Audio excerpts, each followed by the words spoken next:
राम राम लाडलियो, मैं थारा अपना रवि मंगवाना हिस्टोरी ऑफ स्टडी में स्वागत करता हूँ। जैसे आप पीछे देख ही सकते हैं, पाषाण काल आज का हमारा टॉपिक रहेगा। तो आज हम पाषाण काल ही करेंगे। हाँ, अगर जिसने पिछली वीडियो नहीं देखी है, चैनल पर नए हैं, वो चैनल को पहले तो सब्सक्राइब करें, उसके बाद बेल आइकन को दबाएं ताकि बेल आइकन दबाने तक गणित तक जितने मेरी वीडियो आप द्वारा पहुँच जाए। पिछली वीडियो नहीं देखी है उनका डिस्क्रिप्शन में लिंक गेर दूंगा, वो उड़ा जाएगा, देख सकें। आज हमारा टॉपिक रहेगा और रहेगा पाषाण काल का। तो चलो शुरू करते हैं।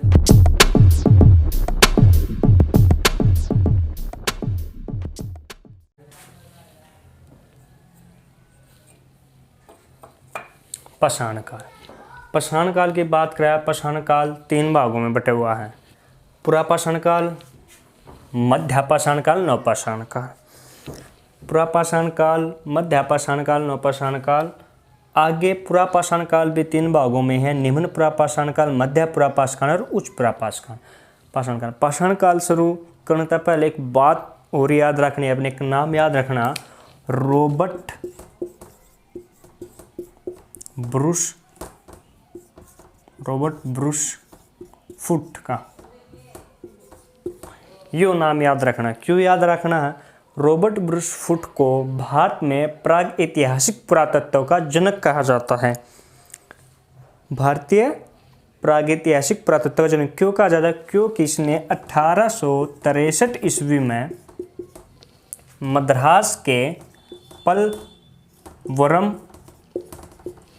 पलवरम से हैंडेक्स या हथनोरा या कुल्हाड़ी हाथ से पकड़ने का, तो उसको कुछ भी कह सकते हैं आप, वो निकालता। ज़्यादातर किताब में हैंडेक्स मिलता है, लिखा हैंडेक्स, उसकी खोज की थी। हैंडेक्स किस चीज़ का बना हुआ था? वो बना हुआ था क्वार्टजाइट पत्थर का, या पत्थर का नाम है क्वार्टजाइट पत्थर का। इसलिए इसको रॉबर्ट ब्रूस फुट को भारत में प्रागैतिहासिक पुरातत्व का जनक कहा जाता है, क्योंकि इससे पहले भारत में पाषाण काल का कोई भी उपकरण नहीं मिला था। सबसे पहले किसने खोजा था? रॉबर्ट ब्रूस फुट ने। कब? 1863 में। इसलिए यह नाम आपको याद रखना। तो हम शुरू कर रहे हैं। पुरापाषाण काल, इनका टाइम भी याद रखना आपने, कई बार क्वेश्चन टाइम के हिसाब से पूछा जाता है आजकल, तो आपको आसानी से याद रहेगा ये कौन सा काल है। अगर पुरापाषाण काल की बात करें तो इसकी अज्ञात काल, जिसका कोई हमें पता नहीं है, से लेकर 10,000 ईसा पूर्व है। मध्यपाषाण काल की बात करें तो 10,000 ईसा पूर्व से 4,000 ईसा पूर्व है। और नवपाषाण काल की बात करें 4,000 से 2,500 ईसा पूर्व है। अब पुरापाषाण काल जो आगे 3 भागों में बटा हुआ था, निम्न पुरापाषाण काल, इसका टाइम पीरियड है अज्ञात काल से लेकर 1.5 लाख ईसा पूर्व। मध्य पुरापाषाण काल का 1.5 लाख से 35,000 ईसा पूर्व। और उच्च पुरापाषाण काल का है 35,000 से 1,000 ईसा पूर्व। ये आपको एक चार्ट बना के समझाया, इसको याद रखना, टाइम इसका जरूर है, ये जरूर याद रखना आप रॉबर्ट ब्रूस फुट को। तो चलो शुरू करते हैं। पहले पुरापाषाण काल से शुरू करते हैं हम। पहले क्या है हमारा? पुरापाषाण काल।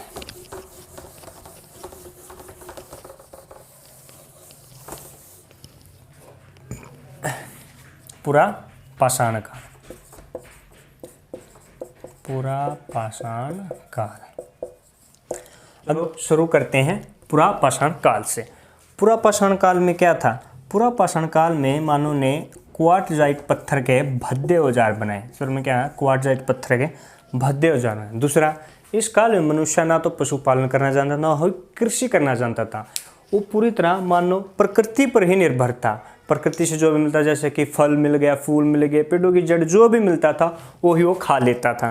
तो इसमें पूरी तरह क्या था? वो प्रकृति पर निर्भर था। तो इस काल में मनुष्य जो है स्थायी जीवन व्यतीत नहीं करता, तो इधर उधर भटकता रहा था। दूसरा, वो ना ही कपड़े पहनता था, नंगन अवस्था में रहता था। किस काल में? पुरापाषाण काल में। पुरापाषाण काल में नंगन अवस्था में रहता था। दूसरा, एक जरूर याद रखना आपको कि पुरापाषाण काल में ही आग की खोज हुई थी।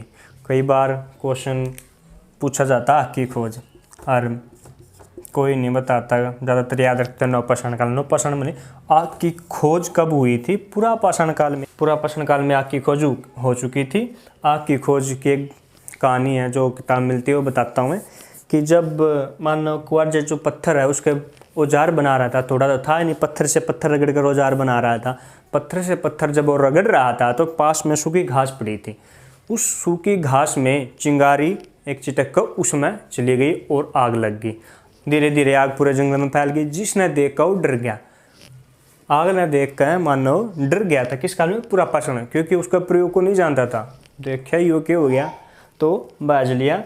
तो जिस डर का आग था तो उसने खोज की। किस काल में? पुरापाषाण में। ये याद रखना जरूर। दूसरा, मानव ने इस काल में क्या किया? दूसरा क्वेश्चन पूछा जाता है इस काल में खासकर कि मानव कैसा था, उपभोक्ता या उत्पादक? पहले तो उपभोक्ता क्या होता है, उत्पादक ये याद रखना आपको। उपभोक्ता होता है जो वस्तु को डायरेक्टली नेचर या प्रकृति से प्राप्त करता है, उसका इस्तेमाल हो करता है। जैसे कि पेड़ पर फल लगे हुए हैं, हमने तोड़े खा लिए, यानी कि हम भोक्ता हैं। और उत्पादक क्या होता है? जब हम उसको पैदा करके खाए। उत्पादक जैसे कि हमारे किसान भाई हो गए, वो उनको पैदा करते और खाते हैं, वो है उत्पादक। तो इस काल में क्या हुआ? मानो उपभोक्ता हुआ, ना कि उत्पादक। कई बार क्वेश्चन आया है ये कि पुरापाषाण काल में मानो उपभोक्ता था या उत्पादक? क्या था? उपभोक्ता। दूसरा, हमने तीनों भागों में बांटा था ये, निम्न पुरापाषाण काल, मध्य पुरापाषाण काल, उच्च पुरापाषाण। उनकी एक एक लाइन में बताते हैं, बस उनसे से ज़्यादातर जो क्वेश्चन आते हैं उनसे ही बता रहे हैं हम। निम्न पुरापाषाण काल, निम्न पुरापाषाण काल की दो संस्कृति आती हैं। चॉपिंग क्वेश्चन, पेबुल संस्कृति और हैंड एक्स संस्कृति। हैंड एक्स संस्कृति यानी कि क्वेश्चन क्या पूछा जाता है? चॉपिंग पेबुल संस्कृति या हैंड एक्स संस्कृति, दो अलग अलग हैं ये, किस काल की हैं? वो आपकी है निम्न पुरापाषाण काल। अगर ऑप्शन में निम्न पुरापाषाण काल नहीं है तो उसका आंसर है पुरापाषाण काल। निम्न पुरापाषाण काल में ज़्यादातर जो पत्थर थे वो क्वार्टजाइट के ही थे, और सॉरी औजार थे जो क्वार्टजाइट पत्थर के ही थे। अगर मध्य पुरापाषाण काल की बात करें, अगर इसके मध्य पुरापाषाण काल की बात करें तो क्वार्टजाइट पत्थर के स्थान पर किन पत्थरों का प्रयोग शुरू होगा? जैस्पर, चार्ट, फिलेट, इन पत्थरों का प्रयोग किन स्थान पर? क्वार्टजाइट पत्थरों के स्थान पर, इसमें मध्य पुरापाषाण काल में। दूसरा एक क्वेश्चन और आता जाता है इसमें मध्य पुरापाषाण कि फलकों की अधिकता के कारण मध्य पुरापाषाण को फलक संस्कृति भी कहा जाता है। फलक होता है क्या है? फलक होते हैं जो नदी के किनारे, समुद्र के किनारे पत्थर पड़े होते हैं, पानी के टकराने से ज़्यादातर पानी चलता रहता है, उनसे उनकी सेफ बन जाती है, कोई भी आकृति बन जाती है, वो होते फलक। कि याद रहे कि फलक होते क्या, यही नहीं है। तो इस काल में मध्य पुरापाषाण में ऐसी बहुत सारी आकृति मिली है जिस कारण इसको क्या कहा गया? फलक संस्कृति। एक था उच्च पुरापाषाण काल। उच्च पुरापाषाण काल, उच्च पुरापाषाण काल की सिर्फ एक आपको मोस्ट इम्पोर्टेंट जो याद रखना है वो है कि उच्च पुरापाषाण काल में ही आपके होमो सैपियंस का उदय हुआ था। होमो सैपियंस कौन? जो आपका आधुनिक मानव था। कई बार क्वेश्चन पूछा जाता है कि होमो सैपियंस का उदय किस काल में था? उच्च पुरापाषाण काल में। अगर टाइम आपको चार्ट बनाया था उसमें टाइम दिया था, अगर कोई बार क्वेश्चन में टाइम दे देते हैं कि ये टाइम कितना हो, टाइम निकाल कर आपको देखना है कि वो कौन सा काल है, निम्न पुरापाषाण काल है या उच्च पुरापाषाण काल है या मध्य या पूरा, कोई सा भी और टाइम आपको जरूर याद करना है। तो होमो सैपियंस किस काल में उदय हुआ था? उसका उच्च पुरापाषाण काल में हुआ था। दो चार क्वेश्चन ये भी पूछे जाते हैं पुरापाषाण काल स्थलों के बारे में, स्थान के बारे में, जैसे कि पहलगाम, हथनोरा और भी बहुत हैं, मैं आपको नोट्स में दे दूंगा लिखकर। ये तो सिर्फ आपको स्थान याद करने ही पड़ेंगे, समझाने का तो इसमें क्या है, बहुत सारे हैं। ये दे दिया है पहलगाम किस काल से संबंधित है? पुरापाषाण काल से। हथनोरा किससे हैं? पुरापाषाण काल से। ये याद रखना है। पुरापाषाण काल के बाद आपका शुरू होता है मध्य पुरापाषाण काल।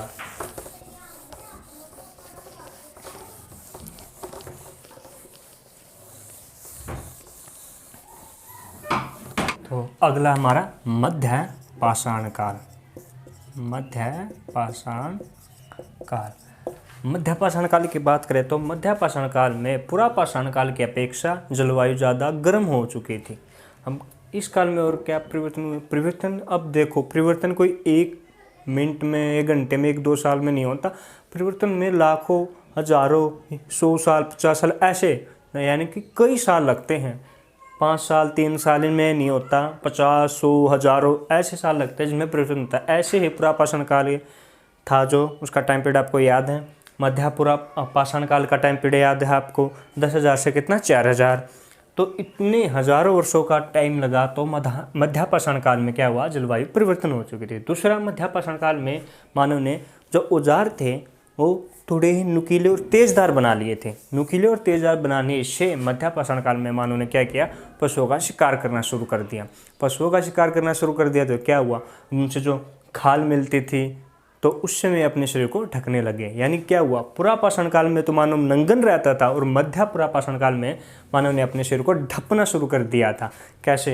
एक तो पशुओं की शिकार करके जो खाल मिलती थी उससे, दूसरा पेड़ों की झालों से। अब औजार हमारे तेज अनुकूल होंगे तो हम आसानी से ऐसा कर सकते हैं। दूसरा, इस काल में जीवन अब भी मानव का खाना बदोशी था, यहाँ वहाँ घूम रहा था। दूसरा, मध्य पाषाण काल में एक और इम्पोर्टेंट बात याद रखनी है आपने, इस काल में मानव ने कुत्ते को अपना पालतू बनाना था। यानी कि पशुपालन थोड़ी ही प्रक्रिया शुरू हो गई थी। पूरी तौर से तो नवपाषाण काल में आएंगे, लेकिन क्या देखो किसको पालतू बनाया था? सबसे पहले कुत्ते को बनाया था, हमने पढ़ा था। तो किस काल में बना था? मध्य पाषाण काल में बना था। दूसरा, जो शव है उसको दफनाने की प्रथा भी किस काल में? मध्य पाषाण काल में शुरू हुई थी। इस काल में ही मानव ने जादू टोनों में विश्वास करना सीख लिया था। और एक इम्पोर्टेंट बात और जो है आपको याद रखना है, मध्य पाषाण काल से ही भारत में मानव के होने के साक्ष्य मिलते हैं, यानी कि उसके अस्थिपिंजर मिलते हैं। मतलब यानी कि जो मध्य पाषाण काल है, मध्य पाषाण काल के जो मानव थे वो भारत में भी रहते थे, ये साक्ष्य मिलते हैं। कहने का मतलब इतना सा है। जो बताया था इससे ही क्यों मिलते हैं, पुरा पाषाण काल के नहीं मिलते, उसमें बताना याद नहीं रहा होगा तो पुरा पाषाण काल के भारत में हमारे कोई भी साक्ष्य नहीं मिलते। किससे मिलते हैं? मध्य पाषाण काल से। क्वेश्चन आ सकता है, आपको याद रखना है कि भारत में मानव के अस्थिपिंजर किस काल से शुरू होते हैं? मध्य पाषाण काल से शुरू होते हैं। इसके 2-4 स्थानों के नाम याद रख सकते हैं आप, जैसे लंगनाज हैं, भागोर। हाँ, ये आपको याद रखना है, ये 2 भागोर हैं। ये भागोर, एक है भागोर। बोलने में एक जैसे हैं लेकिन लिखने में अलग अलग है। ये क्या घमला है, ये क्या घर है। ये है आपका राजस्थान में। कई बार क्वेश्चन पूछने वाला इतना शातिर हुआ है कि दे दक है कि यो कित है, आप अभी जड़ कर खड़े हो जाए, यो कित है क्योंकि एक से है। और यो है आपका मध्य प्रदेश में।